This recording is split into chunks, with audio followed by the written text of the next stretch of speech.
विद्यार्थियों, अब हम कुछ साइंस के बारे में चर्चा करेंगे।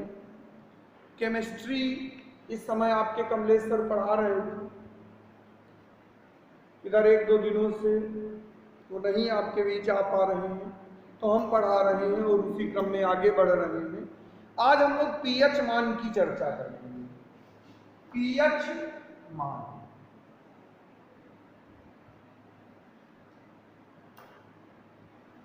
आपके पास बुक है, आपने बुक रीडिंग की होगी, करना भी चाहिए, अगर नहीं की है तो अब करिए, अभी कुछ बिगड़ा नहीं है। बुक रीडिंग जैसे किसी टॉपिक को हम 2 या 3 बार समझ के पढ़ लेते हैं तो काफ़ी चीज़ें स्पष्ट हो जाती हैं। तो आप आदत बना लीजिए, जो पढ़ाया जा रहा है उसको पहले से पढ़ने की, इससे सीखने और समझने में बड़ी मदद मिलती है। तो विद्यार्थियों, इसमें हाइड्रोजन आयन की जो सांद्रता है वो प्रायः मोल प्रति लीटर अथवा ग्राम आयन प्रति लीटर में व्यक्त की जाती है। ये काफी समय से चला आ रहा था। हाइड्रोजन आयनों की सांद्रता को ग्राम आयन प्रति लीटर अथवा मोल प्रति लीटर में व्यक्त किया जाता था। तो वैज्ञानिकों के मन में विचार आया कि इसको व्यक्त करने की कोई सरल विधि बनाई जाए। तो इस दिशा में सोरेनसन नामक वैज्ञानिक ने प्रयास किया और उन्होंने हाइड्रोजन आयन के सांद्रता को प्रदर्शित करने की एक सरल विधि का आविष्कार किया, जिसे पीएच मान, पीएच मापक्रम अथवा पीएच प्रणाली कहते हैं।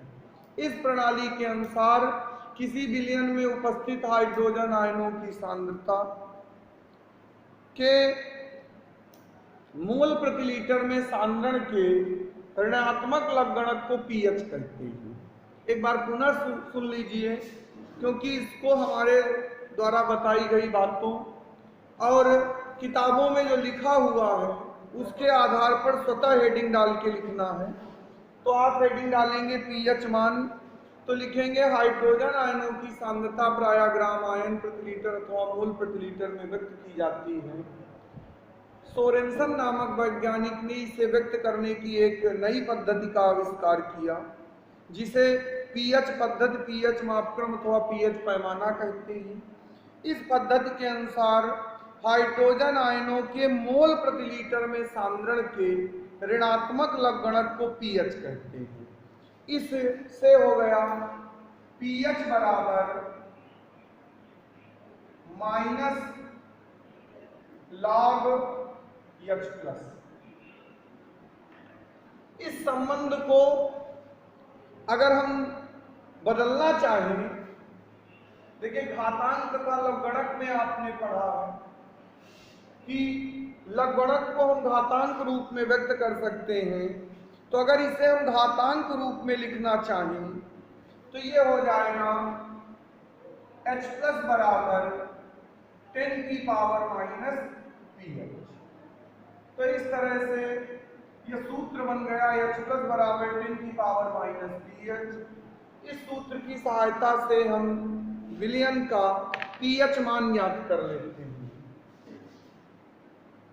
यहाँ H प्लस भले ही ये छोटा सा लिखा हुआ है, लेकिन अगर H प्लस को हम बड़े ब्रैकेट के अंदर लिख देते हैं तो इसको संकेत माना जाता है विलयन में उपस्थित हाइड्रोजन आयनों की सांद्रता का। जो हाइड्रोजन आयन की जो सांद्रता होती है वो 0 से लेकर 14 तक होती है। तो इसमें जितने 7 से कम जिनका पीएच मान होता है, या पीएच मान जो है ये 0 से 14 तक होता है सांद्रता के आधार पर, तो जिनके पीएच मान 7 से कम होते हैं वो अम्ल होते हैं, और जिनके पीएच मान 7 से अधिक होते हैं वो क्षार होते हैं, और जिसका पीएच मान 7 होता है वो विलयन नाम्लीय होते हैं और ना ही क्षारीय होते हैं, और वो उदासीन होते हैं। नाम्लीय और ना क्षारीय उदासीन होते हैं। तो इस तरह से आपको ये भी पता चल रहा है कि अम्लों का पीएच मान 7 से कम, क्षारों का पीएच मान 7 से अधिक तथा उदासीन विलयन का पीएच मान 7 होता है।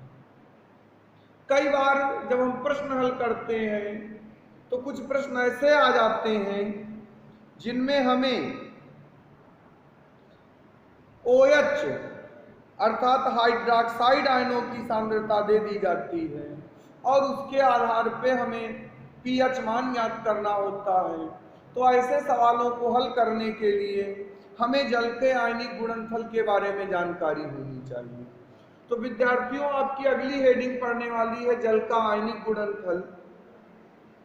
तो जल का आयनिक गुणनफल जल में उपस्थित हाइड्रोजन आयनों की संख्या तथा हाइड्रोक्साइड आयनों की संख्या का जो गुणनफल होता है उसे जल का आयनिक गुणनफल कहते हैं। और 25 डिग्री सेल्सियस ताप पर जल में हाइड्रोजन आयनों की जो संख्या होती है वो 1 × 10⁻⁷ मोल प्रति लीटर और हाइड्रोक्साइड आयनों की जो संख्या होती वो भी 1 × 10⁻⁷ मोल प्रति लीटर होती है। अगर हम इसका गुणा करें तो इन दोनों का गुणनफल जो है वो 1 × 10⁻14 आता है। इस मान को जल का आयनिक गुणनफल कहते हैं और इसमें दोनों आयनों की सांद्रताएं समान होने के कारण जो शुद्ध जल होता है वो ना अम्लीय होता है और ना ही क्षारीय होता है, ये उदासीन होता है और इसका pH मान 7 होता है।